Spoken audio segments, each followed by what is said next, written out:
أعوذ بالله من الشيطان الرجيم. بسم الله الرحمن الرحيم.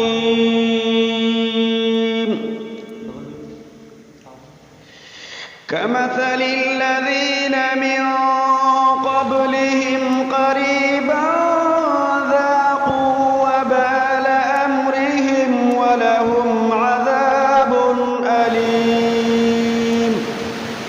كمثل الشيطان إذ قال للإنسان اكفر فلما كفر قال إني بريء منك إني أخاف الله رب العالمين.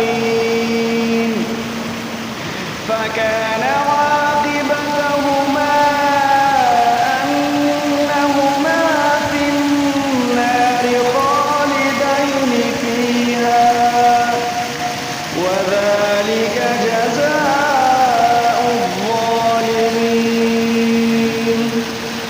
صدق الله